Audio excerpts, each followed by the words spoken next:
La verdad es que tenemos mucho pensado. Yo creo que una de las ventajas que tiene el feminismo, y desde luego en el área de cultura, es que tenemos cantidad de propuestas, es que hay muchísimo saber acumulado.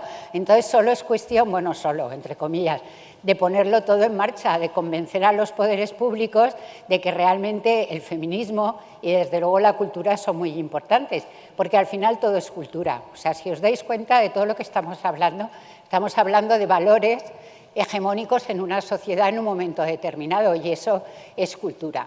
Entonces, lo que nos gustaría precisamente es cambiar la cultura en el sentido de cambiar los valores. Además, la cultura tiene un componente importantísimo de transgresión y yo creo que eso es lo que vincula también muy especialmente el feminismo con la cultura. Ser un eje central.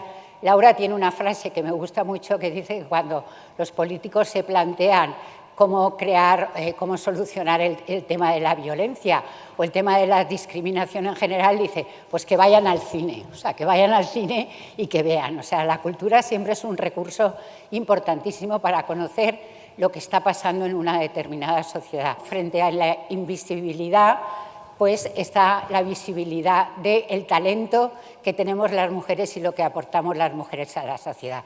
Y hay otro concepto que me parece también muy importante al que recurrimos, que es el de la presencia equilibrada. ¿Cómo puede haber ese desequilibrio tan grande en nuestra sociedad? El debate en general tiene que estar completamente presente, o sea que tenemos que seguir debatiendo y estudiando y haciendo activismo, porque yo creo que esa es la manera también de avanzar.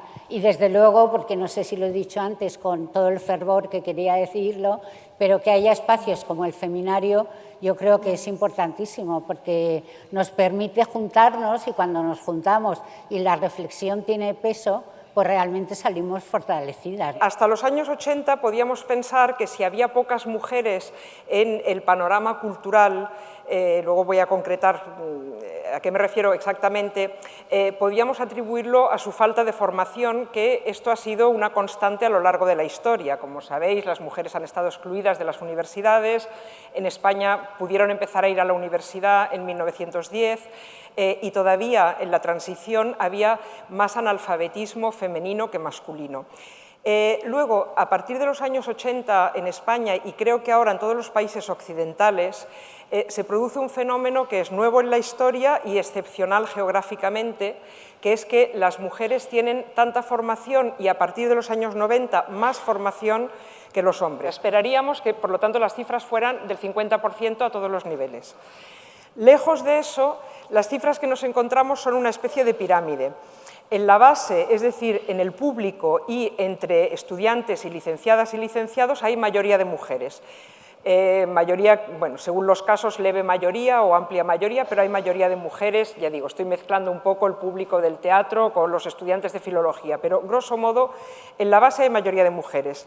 En los estadios intermedios hay como un 30% de mujeres, por decir algo, por ejemplo, entre los autores de novela contemporánea publicados en España, el 30% son mujeres. Y luego, en la cima, entendiendo por tal la máxima autoridad y autoría, es decir, quienes crean la cultura, quienes son reconocidos como creadores de cultura y quienes ocupan los puestos más visibles y de más poder simbólico, ahí ya prácticamente van desapareciendo las mujeres. Que haya igualdad y igualdad de oportunidades, paridad, etcétera, en el mundo de la cultura, por una parte es una reivindicación perfectamente legítima de las profesionales del mundo de la cultura, pero sobre todo es una reivindicación que afecta a la sociedad entera, porque como decía ayer Pilar Aguilar, la prédica patriarcal eficaz hoy no es la que se hace en los púlpitos, sino en las salas de cine o en las bibliotecas.